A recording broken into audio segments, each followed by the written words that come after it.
mursalin sayyidina Muhammadin wa ala alihi wa sahbihi ajma'in. Saudara hadirin kaum muslimin dan muslimat rahimakumullah, warga Insan Cita dimanapun Anda berada yang mengikuti tadarus pikiran baik secara langsung di meeting room Yayasan Insan Cita Selaparang maupun mengikuti secara live melalui akun Facebook YIC Selaparang. Pada malam hari ini kita akan melanjutkan tadarus pikiran seri yang ke-14 bersama Kanda Ahmad Roji dengan tema Ramadan sebagai pemantik tumbuhnya ekonomi kreatif.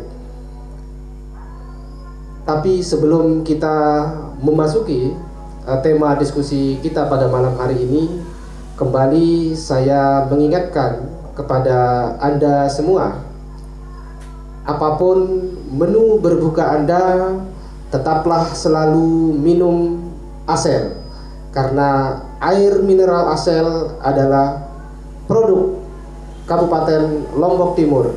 Dan bagi Anda yang mencari sensasi berbuka di luar, maka telah tersedia menu berbuka dan menu santap sahur di restoran Lumbung Ta, tepatnya di Mas Bage, depan Pasar Umum Mas Bage.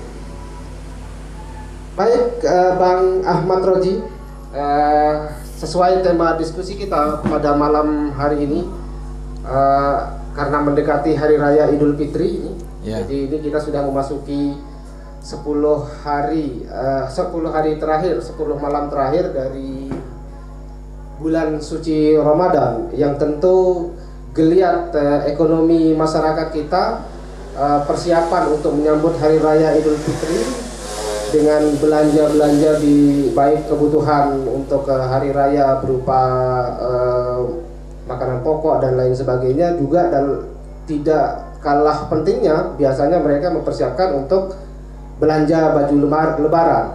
Nah, tetapi tidak hanya itu, ternyata geliat ekonomi warga ini tidak hanya di perkotaan, saya kira di kampung-kampung, di jalanan-jalanan ini begitu marak kita saksikan. Pedagang jalanan, ada mulai dari kelapa muda, jualan kelapa muda, takjil, dan berbagai aneka makanan, bahkan aneka kerajinan dipajang di beberapa ruas jalan, baik di jalan provinsi maupun jalan kabupaten, bahkan sampai ke jalan-jalan kampung. Nah, bagaimana Bang Ahmad Roji melihat fenomena semacam ini, karena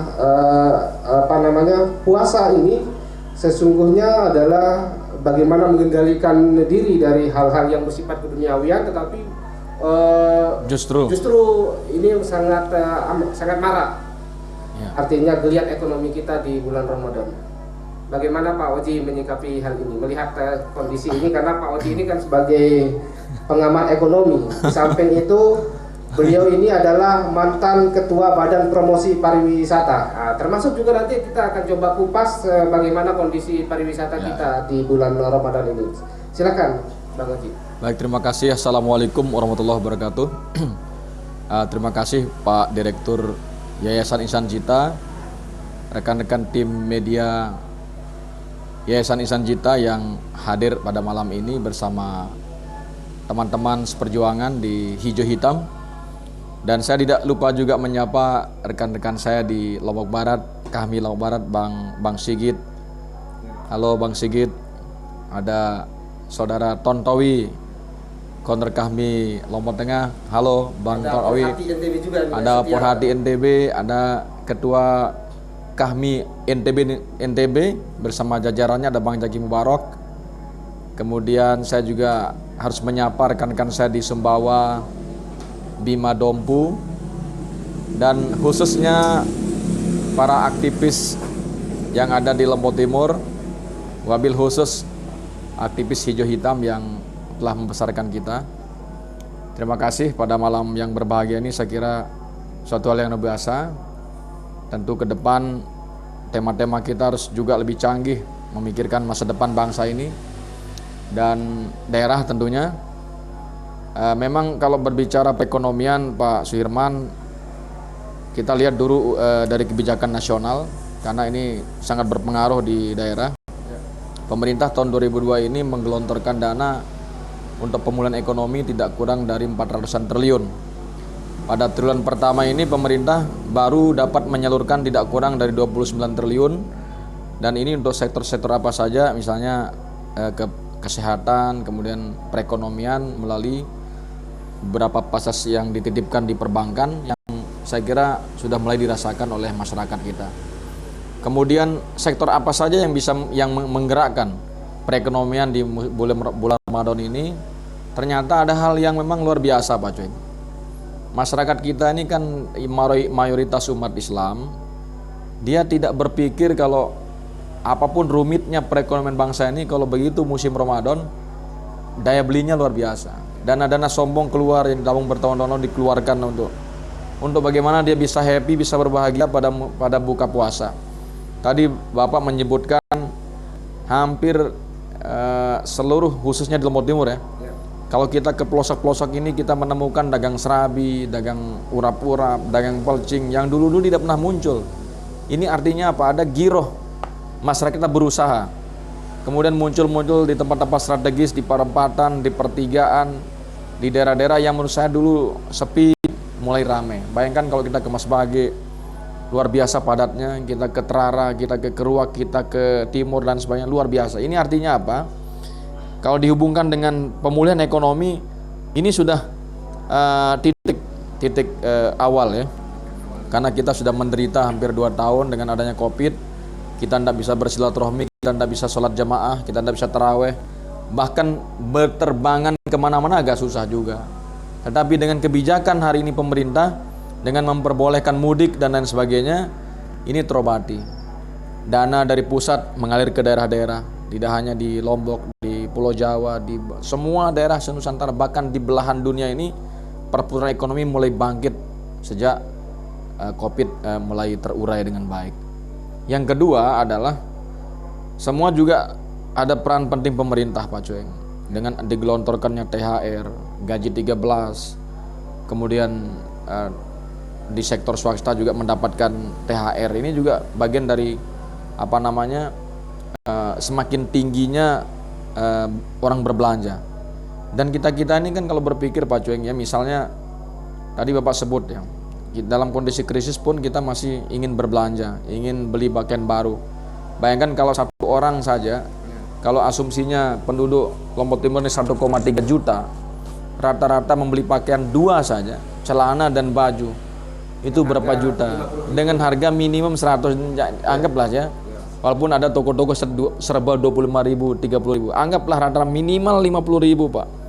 Anda bisa bayangkan bagaimana transaksi, ya, bisa kita hitung lah 1,3 juta kali anggap 100.000 ya.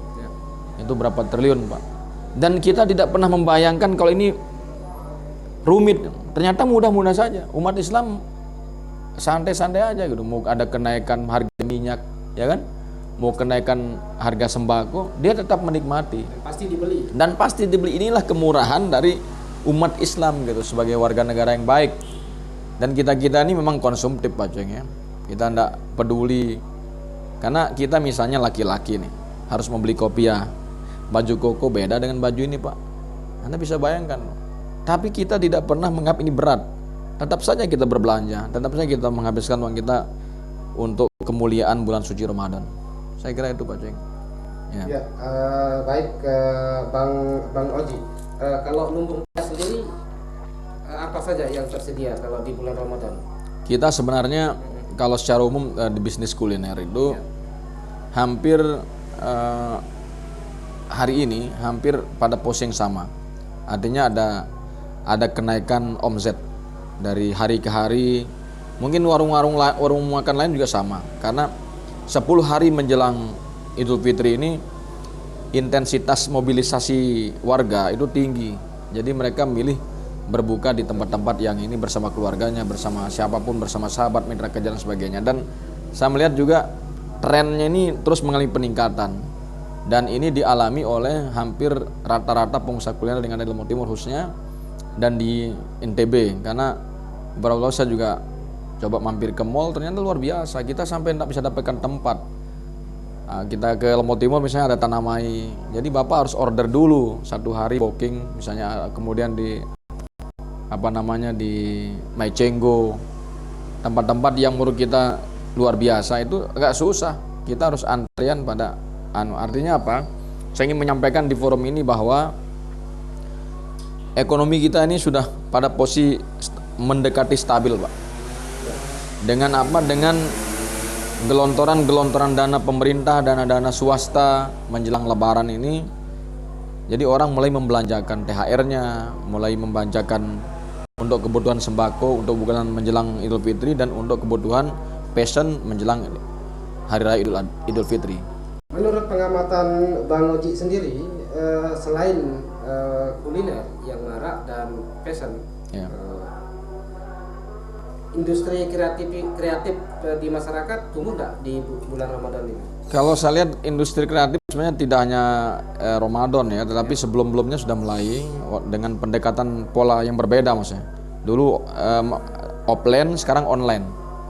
Jadi sudah mulai digital, semua produk-produk yang dilahirkan oleh masyarakat kita sudah mulai, saya melihat sudah mulai digital, sudah mulai tumbuh berkembangnya bisnis di Facebook. Semua orang mau jual apa saja sekarang ditampilkan di Facebooknya gitu. Kemudian semakin kreatifnya lagi ketika bulan suci Ramadan, Pak. Dulu ada menu-menunya terbatas pada makanannya model ini, sekarang banyak sekali. Kita menemukan minuman-minuman sepanjang jalan itu berbeda-beda warna-warni, gelap, terang, benderang, merah, putih dan sebagainya. Ini luar biasa kreatif. Kemudian kita juga melihat dan menyaksikan di daerah-daerah tertentu di Lombok Timur sepanjang jalan itu lampu kelap-kelip. Ini walaupun dari sisi listrik PLN mungkin ada kenaikan penggunaan, tapi ini luar biasa, Pak. Antusias orang di dalam bulan suci Ramadan ini, energi yang tersimpan 2 tahun terakhir setelah ini dikeluarkan untuk bagaimana memeriahkan bulan suci Ramadan ini dengan sebaik-baiknya, meramaikannya dengan menerangi lampu-lampu dulu yang gelap-gelap kawasan sekarang udah mulai ramai. Dan tidak ada perdagangan, tidak ada tempat yang kosong hari ini, semua orang masih berbisnis.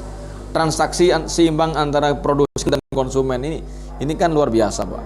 Ini kita harus hargai bahwa pemerintah harus juga memfasilitasi ini, harus membuat tempat-tempat yang nyaman, yang strategis di pusat kota, di pelosok-pelosok, sehingga ke depan akan menjadi sentral ekonomi masyarakat. Ini yang kita dorong. Iya, yang kita perlu dorong dan pertahankan saya kira adalah geliat yang terjadi di bulan Ramadan ini harus tetap berjalan pasca Ramadan kan. Ini seharusnya ini menjadi spirit untuk bagaimana usaha-usaha kerakyatan ini juga bisa tumbuh di luar bulan Ramadan. Ya, ada tradisi yang menarik di masyarakat kita. Sebelum Ramadan tuh mereka saving, menabung untuk menyambut bulan suci Ramadan. Nah, begitu bulan suci Ramadan ada lagi lebaran, namanya lebaran tupat. Ini juga kan perlu biaya, karena masyarakatnya sudah terlatih, saya lihat. Mereka sudah terlatih, habis lebaran Idul Fitri mereka akan mungkin berpuasa, yang mau berpuasa, dan akan menghadapi namanya lebaran ketupat, di mana mereka refreshing. Harus menggelontorkan dananya lagi untuk pergi ke Pulau Lampu, ke Lebon Haji, ke Teteh Batu dan lain sebagainya untuk menikmati bersama keluarga. Artinya tidak hanya uang digelontorkan pada bulan Ramadan, tapi pasca Ramadan juga digelontorkan uang. Artinya apa? Artinya banyak uang sekarang di masyarakat kita, Pak. Entah itu hasil tembakonya, hasil cabenya, hasil tomat dan sebagainya, ini dikumpulkan untuk mengatasi persoalan ini. Apalagi kemarin pemerintah juga menggelontorkan dana BLT ya, yang kisaran 600.000, 300.000. Ini juga saya kira sangat membantu perekonomian masyarakat di bawah, dan pemerintah juga harus kita akui bahwa mereka peduli dengan situasi ekonomi walaupun agak batuk-batuk sedikit lah, saya kira. Kalau menurut pengamatan Bang Oji sendiri, stok daging kita di Lombok Timur masih aman nggak? Menurut sementara tidak ada masalah, karena kan yang ribut hanya soal minyak goreng. Selama tidak ada kegaduhan di level grassroots, ini tidak akan terjadi. Tetapi saya tidak terlalu yakin kalau grassroots yang menggaduhkan suasana. pasti kalangan-kalangan pemain Pak yang menciptakan pasar-pasar ini menjadi langka dan sebagainya, sehingga ada kepanikan seolah-olah ini langka, ini langka, ini langka. Ternyata kan memang ini bagian strategi pasar yang diciptakan oleh orang-orang pemain sehingga semuanya bisa menjadi mahal, tidak terjangkau. Tapi saya yakin masyarakat kita sudah terlatih dalam kondisi ekonomi apapun, ya. Mau susah mau senang, orang-orang kita ini orang Muslim khususnya bisa saling tolong menolong. Kita hidup di kampung ada namanya berbagi, ya.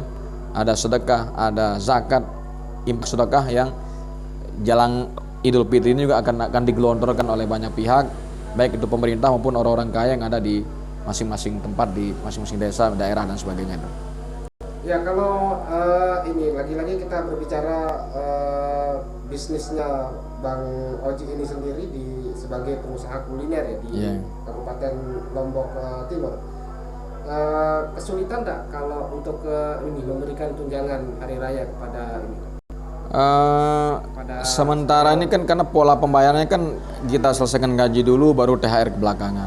Jadi sementara di kami aman-aman saja, dan saya yakin usaha-usaha lain juga mungkin sama, tergantung bagaimana omzet dari yang didapatkan, dan itu tergantung perundingan antara karyawan dengan pemilik usaha.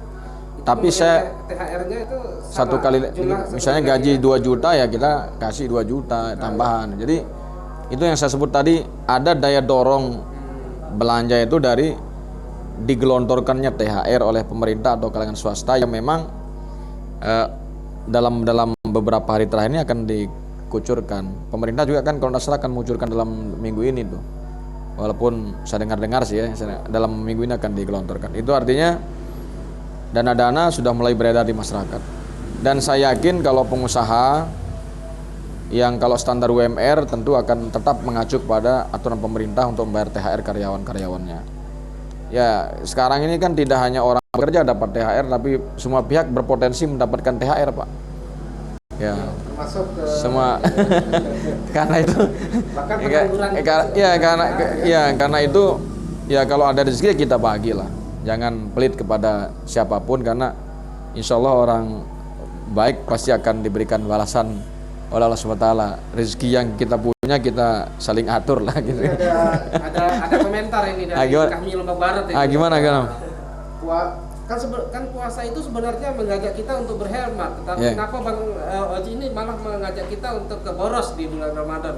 Ya begini Pak Sigit ya. Bang Sigit, memang secara secara teori ya kita diajak berhemat. Jangankan soal itu, bahkan jin setan iblis diikat katanya kan Pak Sardio, tapi kita tidak bisa membiarkan nafsu kita untuk makan banyak, minum banyak, dan rezeki harus dinikmati Pak, walaupun sudah ada kadar ketentuan ya, artinya kita kalau udah 1 piring ya tidak bisa 2-3 piring lah. Nah jadi saya setuju dengan Bang Sigit, kita dorong ada penghematan. Saya sebenarnya juga tradisi saya Pak Sigit itu habis lebaran baru belanja Pak, karena saya berharap ada diskon kan. Nah, karena kalau belanja hari ini ya kita memang ditahu, kajumannya kita ditahu sama pengusaha-pengusaha ini. Tidak akan peduli harga berapa kita gelontorkan Pak. Nah disinilah hebatnya para pengusaha itu membaca psikologis umat Islam, sehingga mau harga berapapun kalau dia pasti clear. Sambil ya begitu Pak Joeng. Jadi Pak Sigit, terima kasih, hemat kita tetap berhemat, saya setuju itu. Tapi kita mau bagaimana nih? Godaan kuliner di bulan suci Ramadan ini luar biasa Pak Sigit. Termasuk baju yang bagus. Oh iya, baju-baju bagus sekarang dikeluarkan diskon yang kalau Bapak ke Matahari, Bapak tidak akan bisa keluar cepat Pak, karena Bapak dapat voucher. Belanja di atas 200.000, Bapak dapat voucher lagi. Terus dikasih voucher. Jadi susah keluar dari Matahari. Karena itu mari pada kesempatan ini juga kita mendorong supaya belanjanya ke pengusaha-pengusaha lokal kita yang ada di daerah. Ya kalaupun tak branded ya carilah disesuaikan kan gitu. Sesuaikan dengan isi kantong. Iya kan, sesuai isi kantong. Kita dorong teman-teman para aktivis misalnya, para pengusaha lokal dan sebagainya ini, masyarakat kita yang ada di Lombok Timur ini untuk berhemat sehemat-hemat mungkin, karena masih panjang perjuangan kita, masih corona masih membayangi. Ya ini juga cara kita untuk memikirkan masa depan kita semua. Berarti kalau di di mall sendiri sekarang ini sudah tidak terbatas lagi orang masuk. Sudah tidak dibatasi. Kunjungan saya beberapa waktu lalu sudah tidak dibatasi, walaupun tetap ada protokol kesehatan. Nah, ini juga saya lihat geliat ekonomi yang luar biasa. Pemerintah terus berupaya melakukan festival murah apa nih? Pasar bazar. Ya. Di Mataram ada bazar beberapa lalu, kemudian di provinsi juga menggelar bazar. Bahkan supermarket menggelar diskon besar-besaran. Dan ya mau tidak mau masyarakat ini tetap akan akhirnya punya pilihan tetap berbelanja. Tapi bazar-bazar ini apa semua orang bebas mengakses untuk berbelanja? Nah, ini yang pakai kupon saja. Nah, ini masalahnya kan ada bazar-bazar ini tertentu, tetapi setidak-tidaknya ya pemerintah menyelesaikan kegiatan formalnya lah. Tapi kami berkeyakinan bahwa intervensi adanya bazar ini untuk meyakinkan masyarakat bahwa harga-harga ini sudah mulai stabil gitu. Walaupun kita tidak menutup kemungkinan ada pabrik bisnis ini, misalnya kelangkaan minyak goreng, ya kan ketahuan bahwa ternyata dirjennya menjadi ini. Kemudian jelang begitu dilepasnya harga minyak ke pasaran, semua orang akhirnya menjadi kaya mendadak, Pak. Banyak orang-orang pengusaha yang menyetok minyak sebelum dilepas ke pasar, ya ditimbun, sekarang menjadi kaya raya. Nah, jadi pandangan saya Pak Cueng, dari tahun ke tahun ini isu jelang Ramadan itu berbeda-beda. Dulu kelangkaan daging, harga daging mahal, ya. Kemudian tahun ini minyak goreng langka dan lain-lain sebagainya. Cabai, ini saya tidak tahu, tapi cabai lumayan mahal juga. Kemudian tomat mungkin juga mulai mahal secara ini. Dan kita akhirnya beradaptasi dengan situasi itu. Mau sesulit apapun keadaan, mau meningkat harganya apapun sembako, akhirnya kita masyarakat ternyata beradaptasi. Kita terlatih sebagai warga negara yang baik ini untuk beradaptasi dengan situasi kondisi bangsa. Ya baik, ini ada pertanyaan dan komentar gimana? Peserta virtual kita, Pak Muhtasar, ini dari wilayah Kecamatan Sambelia. Iya. Pak Haji. Tumbuhnya ekonomi kreatif yang tinggi di bulan Ramadan, salah satu sebabnya adalah daya beli masyarakat tinggi yang menggelontorkan dana atau keuangannya di bulan Ramadan secara besar-besaran. Nah, bagaimana langkah yang ditempuh agar pertumbuhan ini tidak terjadi di bulan Ramadan saja? Artinya ada kontinuitas, tidak hanya terjadi di bulan Ramadan. Yang saran saya sih sebenarnya adalah bagaimana diramaikan setiap bulan itu dengan program-program apa. Misalnya kita kan ada kalender event, misalnya kalau di pariwisata itu ada kalender event, misalnya mulai dari bau nyale, itu juga bagian-bagian cara menggiatkan perekonomian. Ada festival-festival, ada besok event-event kita banyak nih, event budaya, mau event nasional, itu bisa menjadi ajang-ajang kita untuk melakukan proses itu. Dan kita kan di NTB ini melalui Mandalika itu juga salah satu cara agar pemerintah bersama pelaku usaha UKM ini dapat berkolaborasi untuk menyiapkan sarana prasarana bisnis di areal itu misalnya. Nah, kita kan sudah lewati kemarin MotoGP ya pada beberapa waktu lalu, dan alhamdulillah sukses secara pelaksanaan, dan ternyata mereka sudah menghitung-hitung pajak yang diperoleh dari masing-masing daerah luar biasa, Pak. Lombok Barat bisa mencapai 26 miliar, Lombok Tengah menjadi sekian miliar, NTB menjadi. Kita Lombok Timur intinya kemarin hampir full lah sarana prasarana wisata di. Enggak, tetap kita punya dampak secara ekonomi, Pak. Memang walaupun belum tercatat, tapi kita bisa melihat dari terpenuhinya beberapa penginapan yang di daerah itu bagian dari dampak dari kehadiran MotoGP. Kemudian bulan depan Juni juga ada motocross di Samota. Ini juga cara-cara pemerintah untuk meningkatkan perekonomian, dan dengan datangnya orang-orang ke Lombok NTB, otomatis kan orang berbelanja, otomatis orang menginap, otomatis orang beli oleh-oleh. Nah, ini salah satu ikhtiar ya yang saya kira dilakukan oleh pemerintah khususnya provinsi, dan sebenarnya daerah-daerah kabupaten-kabupaten juga harus mendorong itu, Pak.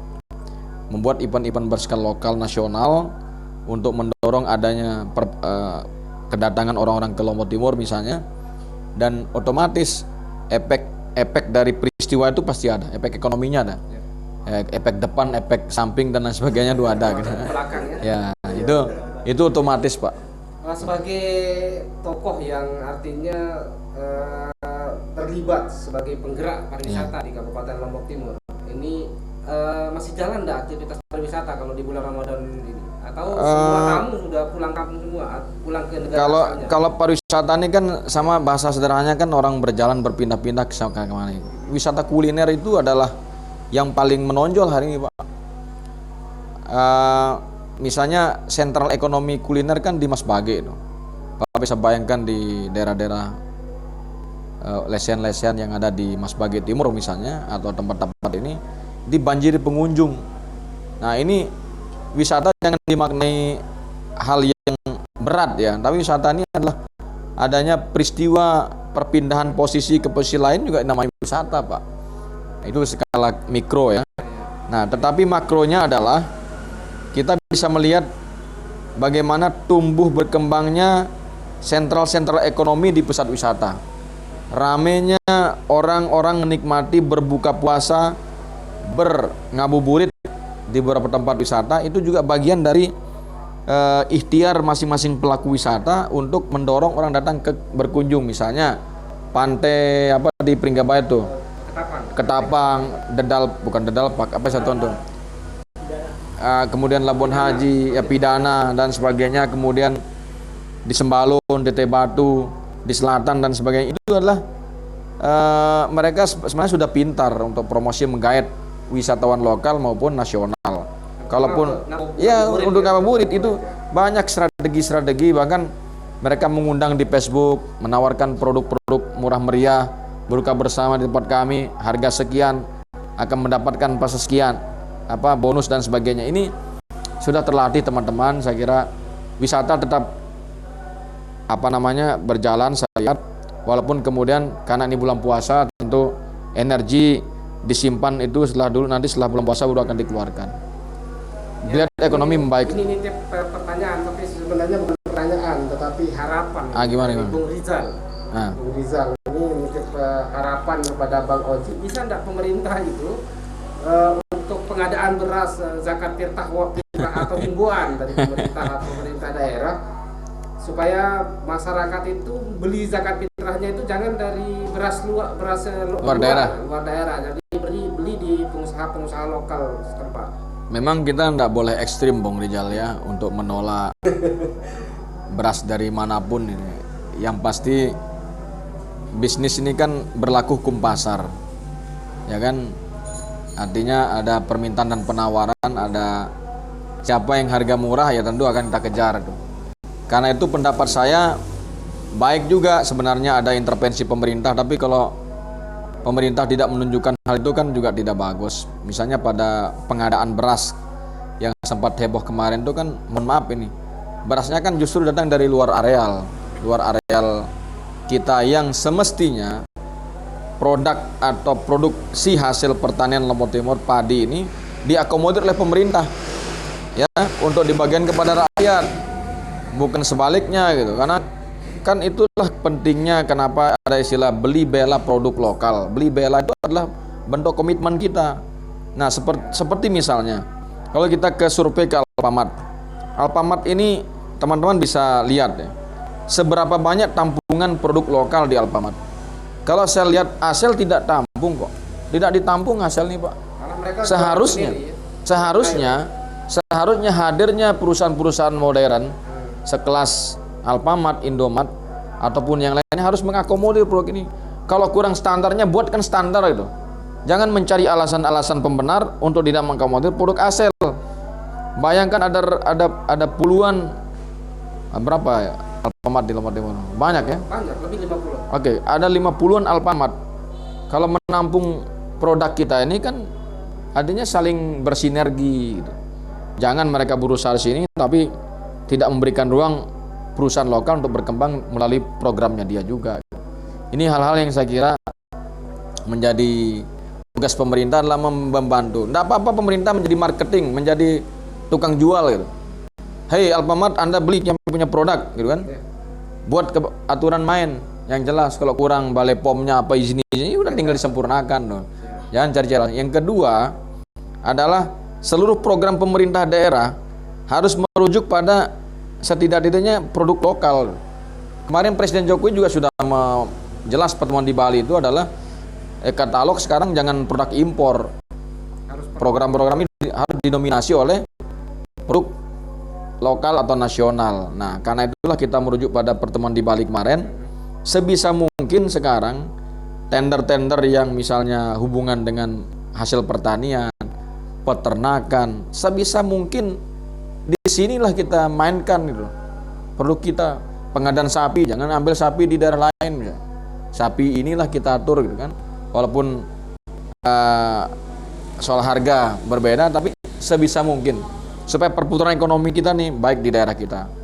Ini hal-hal yang saya kira harus dicermati oleh pemerintah supaya ketahanan ketahanan. Kecuali kita ekspor Pak. Kalau kita ekspor kita dorong, tapi kalau impor kita mulai kurangi lah supaya pengusaha-pengusaha lokal kita menjadi kuat. Dan saya berharap bahwa para pengusaha yang menjadi kontraktor, kita ini kan berebut Pak, berebut proyek di pemerintah. Ke depan ini pemerintah harus mendorong kontraktor itu menjadi kelas investor Pak. Sudah harus berpikir membuat industri, sudah harus berpikir membuat hotel, sudah harus berpikir membuat perusahaan-perusahaan yang kira-kira tidak hanya menunggu proyek pemerintah. Ya, tapi kalau memulai bisnis ini biasanya orang selalu berpikir tentang modal. Nah, terutama ini dalam banyak referensi Pak Suhirman, dalam banyak referensi saya kira tidak uang menjadi hal yang utama. Kita bisa jadi juru runding lah. Jadi pihak-pihak di antara gitu kan. Jadi agen marketing rumah perumahan nih kan. Kita juga berangkat dari ngomong-ngomong begini Pak. Kita tidak akan pernah berpikir akan bisa ngopi di tempat ini ya kan. Kita akan live di acara Pelunggu, kemudian kita tidak pernah berpikir akan punya usaha kuliner. Mungkin akan berkembang ke tempat bisnis-bisnis lain yang semua itu berangkat dari keinginan dan cita-cita. Dan artinya apa? Artinya pengusaha Lombok Timur ini sudah harus berpikir tentang masa depan mereka semua gitu. Jangan hanya fokus pada konstruksi, irigasi dan pengadaan, tapi bagaimana menciptakan lapangan kerja baru dengan keuntungan yang mereka punya. Jangan habiskan uang di senggigi Pak. Itu maksud saya. Gitu ya? Ya baik, dari tadi ini Pak Jusman dan ini Pak Ahwal ini dari tadi angkat tangan terus memberikan kode untuk memberikan komentar dan pertanyaan. Nah, kita mulai dari Pak Jusman dulu. Silakan Pak Jusman. Ya, silakan.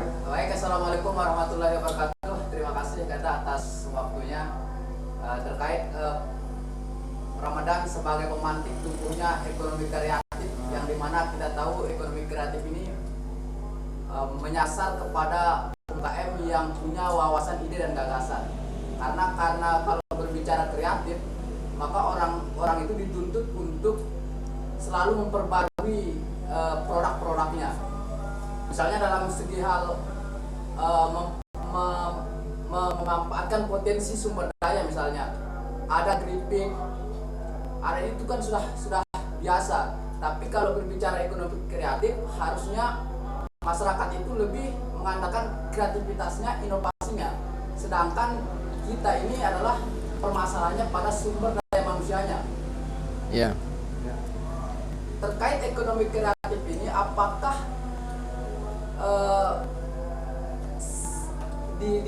terutama di Lombok Timur ini tidak sumber daya manusianya itu tidak bisa mengakomodasi potensi-potensi yang sudah ada.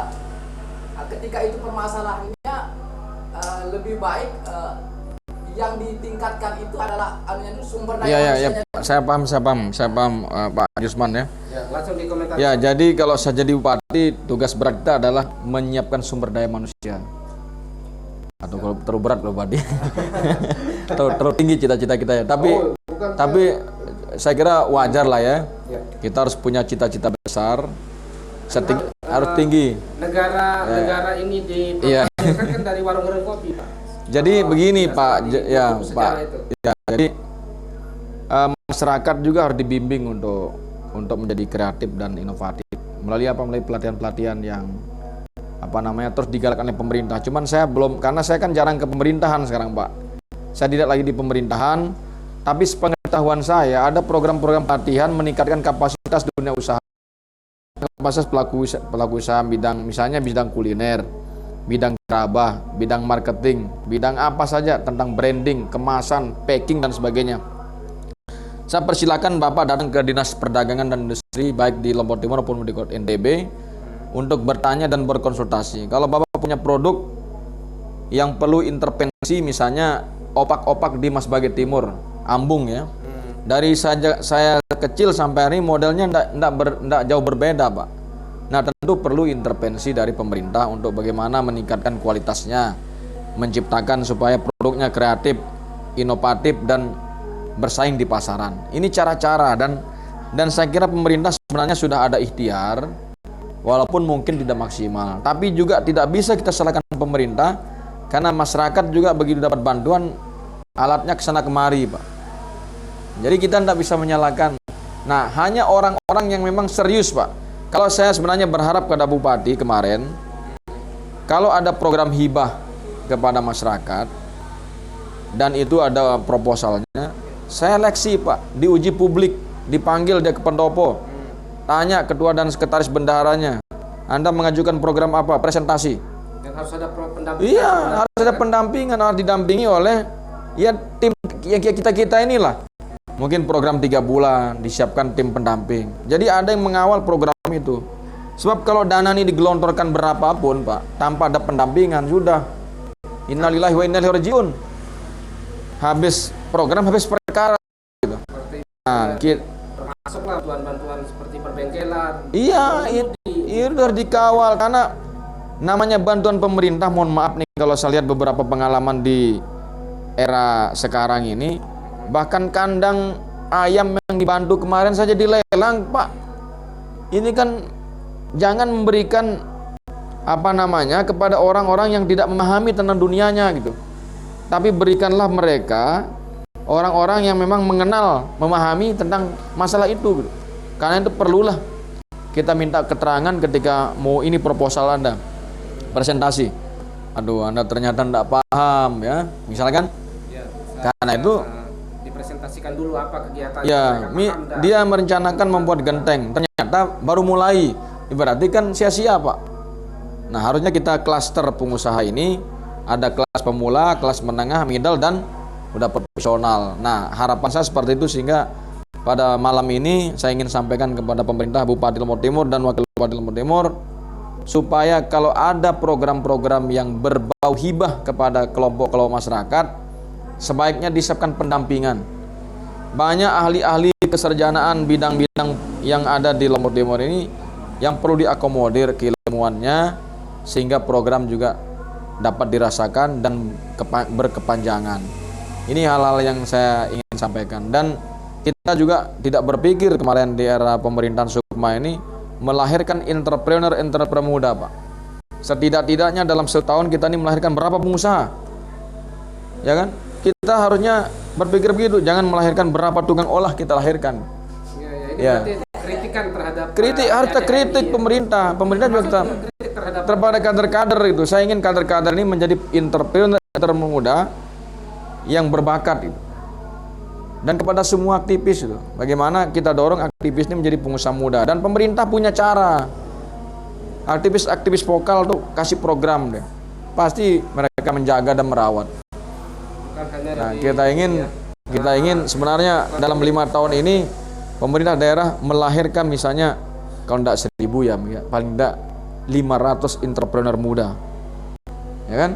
Bidang sapi kah, bidang peternakan ayam kah, bidang petelur kah, bidang ikan, perikanan dan sebagainya, sehingga progresnya terlihat, Pak. Jadi saya berharap demikian, tapi mungkin belum tersampaikan ide-ide besar kita. Mulai forum ini, kalau kader-kader ke depan berniat hajat di politik, siapkan dirinya untuk jadi calon legislatif mulai hari ini. Kalau berniat jadi bupati, siapkan partai politiknya gitu kan. Dan siapkan duitnya. Ya otomatis, Pak. Bapak harus menyimpan uang dari hari ini. Makanya kalau kita udah melahirkan pengusaha-pengusaha muda yang sukses, mereka akan menjadi sponsor kita untuk memenangkan pertarungan. Ini Pak Ahwan ini sudah memulai usaha dia. Apa? Usaha ayam. Nah itu bagus. Mulai dari 1 ekor. Aduh bapak ini tidak serius. Ya. Terutama para penonton malam ini sebenarnya menjadi atensi kita semua, dan kader-kader nih memang saya kira harus mandiri, ya. Silakan Pak Ahwan. Oh, Ya. ya menarik Bang diskusi kita kalau sesuai tema saja saya pertanyaannya kan. Ramadan ini sebagai pemantik bangkitnya ekonomi kreatif. Saya melihat kalau kita harus bisa membaca pasar hari ini Bang. Iya. Bahwa geliat ekonomi di bulan puasa ini luar biasa sekali. Dan yang paling tumbuh itu adalah UMKM. Ya. Kita bisa keluar sekarang sore itu sudah kita temukan sampai Kota Raja mungkin ratusan pedagang-pedagang yang keluar berjualan, ya. rumah dan berjualan. Ya. Cuma kalau masalah itu kan kita selalu bicara soal bagaimana tumbuhnya UMKM dan sebagainya kan. Saya pikir itu tugas dinas perdagangan lah kan. Cuma saya agak tergelitik Bang, ini dari pengalaman. Mungkin Abang juga sering mengalami ini kan. Nah kita di budaya timur ini kan sebetulnya dalam memasarkan produk itu sudah punya modal sosial. Ya. Kalau di Lombok ini kita ke kampung-kampung, kita akan sakit perut karena terlalu sering ditawarin ngopi Bang kan. Nah itu ramahnya orang kecil. Ya itu, ya. Tetapi dalam konsep transaksi jual beli, prinsip itu tidak digunakan. Ya. Contoh misalnya kalau kita ke Alfamart, sisa duit 500 perak itu, yang 500 mohon maaf tidak ada bisa didonasikan. Mau nggak mau ya harus didonasikan. Ya. Ya mungkin karena faktor pelayannya yang cantik, atau dia rapi, atau dia berseragam, akhirnya 500 rupiah bukan jadi masalah buat kita kan. Nah coba hari ini melalui Disperindak misalnya, ayo kita latih misalnya ibu-ibu misalnya atau siapapun yang berjualan di pinggir jalan, ya kan, untuk mulai ramah. Akhirnya misalnya kita beli es campur misalnya kan di pinggir jalan itu kurang 2.000 ya nggak masalah karena dia ramah kan. Ini kan kadang dia belum mandi berjualan, bajunya robek berjualan, bau badan belum apalagi kan. Apalagi kita beli makanan, pernah ada pengalaman itu Bang. Dia garuk bagian tubuhnya yang enak disebut kan, akhirnya dia dengan tangannya dia ambil makanan itu. Iya betul. Iya.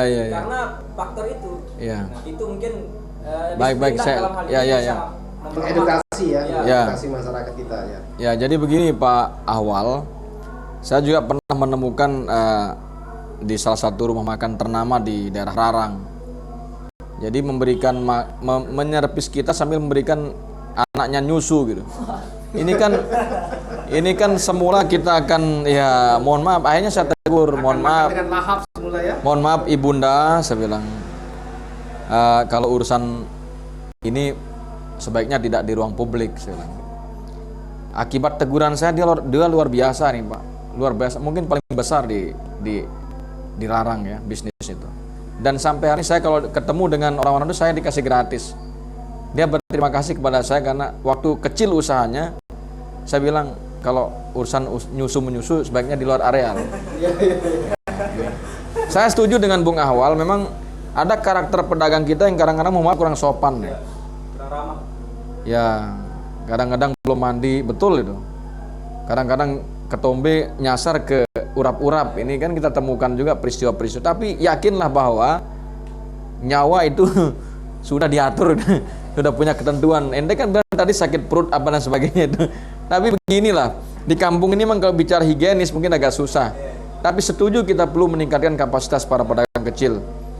Tugas besarnya Basda sebenarnya tidak hanya memberi orang sakit saja Pak, tapi mendorong mendampingi ekonomi umat. Bayangkan kita kalau ke Sembalun itu berjejer pedagang kaki lima, jualannya itu tuh mie rebus, mie begelas, kopi saset, enggak kreatif gitu. Paling yang kita butuhkan tuh apa di sana? Kan kita harus survei Pak. Itulah tugas kita. Kalau saya sebenarnya ingin meminta Basda itu mengkapling areal jadi pilot project mereka gitu. Ya kan? UMKM binaan atau dinas mana lah. Bayangkan kita, ini Sembalun ini kan dunia Pak. Begitu kita nyampe di atas Ngerau kan, ya kan, tempat berdagang dirubah menjadi tukang parkir. Nah, pemerintah juga kalau buat program sesuaikan dengan kebutuhan dong. Ya enggak? Ya. Jadi membuat program tidak sesuai kebutuhan akibatnya toko atau tempat yang terganggu. Labuan Haji keliru. Ya kan? Jadi kiri kanan jalan orang berdagang. Piu laut hilang. Ini hal-hal yang saya kira juga penting kita bahas. Banyak masalah di dunia persilatan nih Pak Awal ya. Tidak hanya urusan masyarakat tak berjualan. Masuk kebijakan pemerintah ya. Kebijakan pemerintah harus punya peta pusat-pusat ekonomi masyarakat sehingga dia bisa membuat program itu berdasarkan peta ekonomi, bukan berdasarkan peta pemenang pilkada gitu loh. Ya kan? Ini ciptakan pasar di tempat orang tidak berjualan. Ini keliru, Pak. Tolong diatur lah ini Pak Ane. Ya, ini ada pertanyaan lagi dari peserta virtual kita. Ini harapan juga. Bagus ya. Lombok semakin eksotis dengan wisata halal. Ya, Jamaah benar ingin sekali. buat tempat wisata lokal yang bernuansa global. Ya. Nah, selain cara menggait investor dan pengurusan izin operasional seperti apa ini Bang? Oke. Jadi begini, sebenarnya kalau berbicara wisata halal ini sangat mudah lah wisata halal ini. Karena kalau berbicara wisata halal ini kan isi dari wisata halal. Kontennya apa? Misalnya kalau di hotel arah kiblat harus jelas, ada sajadah, ada kitab suci dan lain sebagainya. Itu juga bagian dari konsep wisata halal. Kemudian tersedianya musala-musala di tempat-tempat strategis mempermudahkan orang muslim untuk beribadah di tempat itu. Kemudian makanan juga harus higienis Pak, standar. Dan tapi saya yakin kalau ke orang ke Lombok pasti orang berpikir otomatis halal ya. Karena itu tidak usah diragukan kalau ke Lombok. Tapi persoalan besar kita adalah memaknai wisata halal ini sangat ekstrim ya. Misalnya berpikir ya kan biasalah hotel ini kan soal privasi ya, privat. Kalau dihubung-hubungkan dengan itu kan tentu orang akan sedang ke sini. Tapi bukan itu. Thailand adalah negara non muslim yang menjemput wisata halal itu Pak. Dengan apa? Dengan membuat masjid besar di bandaranya, membuat rumah makan yang berstandar internasional halal. 8,9 juta wisatawan muslim datang ke Thailand Pak. Kita Indonesia ini dari sejak sebelum pandemi itu wisatawan datang ke Indonesia maksimal hanya 14 juta 15 juta. Itu dari semua kalangan ya. Sedangkan di Thailand itu dari semua unsur melebihi itu. Malaysia 25 juta. Kemudian nah ini juga menariknya lagi, Cina sampai membuat kawasan wisata religi kelas dunia. Tujuannya apa? Untuk menggait wisatawan muslim dunia. Karena ada 134 juta wisatawan muslim dari seluruh belahan dunia itu mengunjungi daerah-daerah wisata. Berdasarkan data ini ya, data Muslim Travel itu ya. Jadi iya, karena begini, karena orang-orang muslim berduit itu dia akan membelanjakan uangnya ke tempat-tempat berwisata yang hebat. Nah, kita ini belum bisa Pak. Bahkan Raja Arab aja udah mampir ke sini. Dia milih bukan Bali dan ini Labuan Bajo gitu. Rupanya tidak ada private island di sini Pak. Makanya kan kita dorong Bidara dan Gigi Lampu. Ya insya Allah dalam waktu dekat akan dibangun, karena saya ikut mengawal walaupun sempat diabaikan itu ya, karena ternyata luar biasa Pak. Itu investor Pak. Yang dari semi Turki, Abu Dhabi lah. Jadi karena kewenangan yang mengelola pulau itulah pemerintah provinsi, maka kabupaten membuat rekomendasi. Saya dengar investasinya hampir 100 M lah untuk membangun Maldives ala Lombok. Ya, jadi akan ada Maldives di sana. Alhamdulillah saya merasa bangga karena ikut mengawal beliau yang dulu kita anggap tidak investor gitu ya. Ternyata beliau lah yang serius gitu. Orang-orang yang kita sudah clear pada perizinan-perizinannya, karena akan saya dengar terakhir kan sampai presiden PKS turun sana. Itu orangnya beliau Pak. Kan sempat ada presiden PKS dengan rombongan. Nah itu dah. Itu mereka yang bangun itu. Mereka juga di sini punya rumah sakit Pak. Hebat mereka tuh, punya rumah sakit, punya hotel yang kita tidak tahu Pak. Itu hotel di Sparga itu alumni HMI Pak. Bang yang di PKS siapa tuh? Bang Sambir apa? Tamsil Pak. Beliau punya tuh. Makanya kan LK3 di sana. Didengar lah ini. Oh iya. Kecil-kecil gitu. Ini cara-cara kita, makanya ini yang Tamsil yang di pusat atau yang di provinsi? Kalau yang di provinsi kan Bang Sambira. Pusat dong. Beliau bahkan bangun rumah sakit di sini kan di Dasan Lekong. Ini maksud saya apa? Kita para aktivis harus sudah mulai berpikir ke arah sana, membangun pusat-pusat wisata yang religius, kemudian klinik-klinik kesehatan yang begitu juga, sehingga berkembanglah wawasan keilmuan kita. Kita tidak hanya menjadi aktivis, tapi saya juga sebenarnya jauh tertinggal lah dengan teman-teman yang sukses ya. Tapi kita ini ada niat ingin maju bersama dengan teman-teman. Nah, cuman kita ini memang harus diciptakan iklim. Kita yang dibuatkan iklim dan ekosistem oleh negara. Daerah harus memfasilitasi lah peristiwa-peristiwa ini. Orang-orang kreatif seperti yang tadi, orang-orang yang punya sumber daya yang luar biasa ini difasilitasi oleh negara. Jangan kemudian negara menghambur-hamburkan uangnya, daerah-daerah menghamburkan uangnya untuk kepentingan sesaat gitu. Tapi benar-benar terkawal program ini sehingga 5 tahun ke depan ada progres terlihat. Kalau secara peta ekonomi akan, oh ini ternyata ini, kita punya titik ini, kita punya ini, sehingga jelas. Jangan sampai tidak berbanding lurus antara misalnya Sembalun dengan pusat kemajuan sebagai pusat kemajuan wisata daerah dengan fasilitas yang ada gitu. Coba Anda bayangkan kalau ronggo-ronggo dijajarkan, itu tidak menarik Pak. Ya kan? Kasihan itu. Akan sampai ke puncaknya nih. Yo, sangat sedih kita. Makanya waktu saya ini berharap TNGR itu bisa memfasilitasi program kepada UMKM di sana misalnya kan. Tapi sekarang udah mulai bagus lah. Sembalun di kawasan kota kecamatannya udah ada tempat-tempat kuliner yang representatif. Cuman kita perlu benahi itu di pusuk itu. Supaya tempat-tempat jangan biarkan masyarakat itu habis energi dan tenaganya untuk membuka tempat itu tapi kemudian terlihat kumuh. Pemerintah harus mengambil alih sehingga membentuk sentral ekonomi atau pusat-pusat ekonomi yang lebih representatif yang sesuai dengan kebutuhan wisatawan. Atau memberikan keterampilan lah kepada itu ya otomatis lah. Direbus sama Ya betul sekali. Jadi bagaimana stroberi tidak hanya dijual secara utuh, tapi mungkin ada mix juice pada saat orang datang ke sana. Bagaimana ada nilai tambah produk lokal di Sembalun sehingga wisatawan tidak hanya memetik stroberi tetapi juga bisa menikmati jusnya di tempat itu gitu. Ini kan belum sampai sana, Pak. Kita hanya memetik stroberi lalu ditimbang lalu pulang. Kita hanya diperlihatkan kacang buncis goreng, udah clear, enggak ada apa. Ya, Sembalun kita temukan tapi dengan cita rasa yang luar biasa. Nah, makanya tumbuh kembangnya perekonomian ini kalau kita lihat sebenarnya bukan oleh pemerintah. Pemerintah sebenarnya harus hadir di situasi itu sehingga clear, Pak.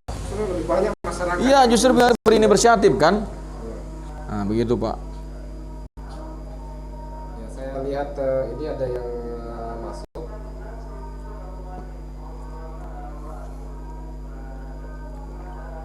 Ya, ini ada pernyataan ini. Besok kalau jadi dapat THR. Kita ini jadi ya kalau ya ini penting juga kita bicara THR ya. THR ini tunjangan hari raya. Ini sebenarnya berlaku nih kapan nih pertanyaan kita kan? Yang ternyata berlakunya THR ini sebenarnya untuk kalangan-kalangan pekerja ya kan? Dari apa namanya untuk buruh usaha besar, ya usaha-usaha yang memang sudah tinggi. Nah, kita ini akibat desas-desus THR-nya berimbas pada kita juga akhirnya ingin menikmati juga THR itu kan. Kita ini penikmat THR jadinya. Ya. Yang semulanya kita tidak akan berpikir adanya itulah, tiba-tiba kita akhirnya dibiasakan dengan bahasa-bahasa itu. Di kampung-kampung juga anak-anak kecil sekarang om THR, om gitu kan. Ini kan masalah yang sudah membumi gitu. Yang semulanya berkutat pada birokrasi dan perusahaan, sekarang sudah mulai membumi gitu. Nah, ini ada hal-hal yang menurut saya mungkin kurang pas, tapi ya kita pas-paskan saja lah. Bahwa THR ini kita anggap berbagi rezeki di bulan suci Ramadan, yang setiap kebaikan itu akan dinilai sekian oleh Allah Subhanahu wa taala. 1000 menjadi sekian. Nah, itu kan apalagi jelang berakhirnya bulan suci Ramadan. Saya kira begitu, Pak Cuing. Ya, baik, closing statement ini Bang Oci. Kita sudah sampai di sesi terakhir. Nah, Pertama kepada pemerintah, saya ingin sampaikan pada kesempatan ini, mumpung masih ada waktu, kita tinggal 1 tahun ya, kita berbenah.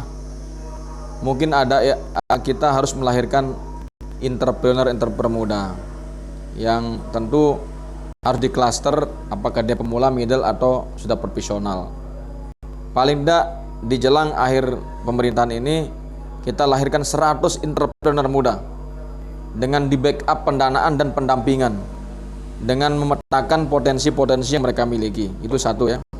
Yang kedua, pemerintah harus juga fokus membangun sentral-sentral ekonomi yang berbasis kebutuhan masyarakat, bukan kebutuhan para pihak, bukan tim sukses, bukan kebutuhan pemimpin berkuasa, tetapi benar-benar berdasarkan arus bawah. Kita punya peta misalnya Sembalun, ya kan? Kemudian daerah timur di tempat-tempat pelunggu apa semua itu penting ditata ulang dan sebagainya. Yang ketiga adalah harapan kita perekonomian ini akan tumbuh sejalan dengan semakin munculnya kebijakan pro rakyat, Pak, dari sisi perekonomian, ya kan? Nah, ini yang menjadi harapan kita. 3 poin penting ini saya kira harus didengarkan oleh kita semua, oleh pemerintah khususnya, supaya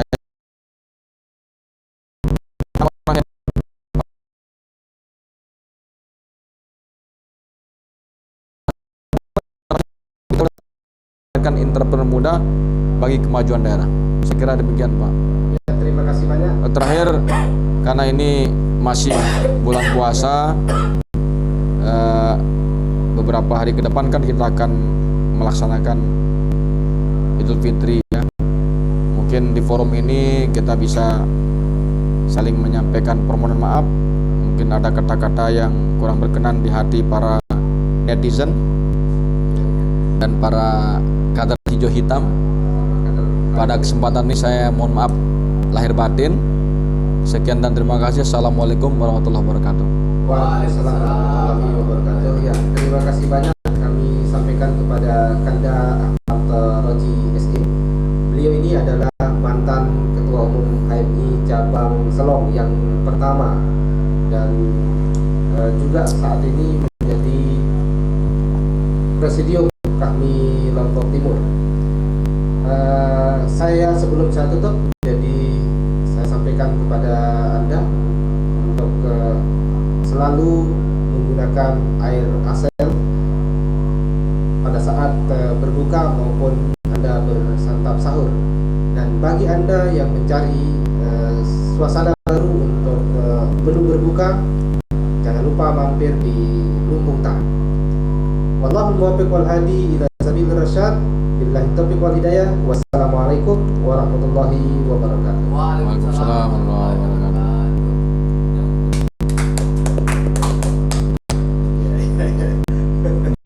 Mana kursi kita tuh? Radio tuh. Kita bisa.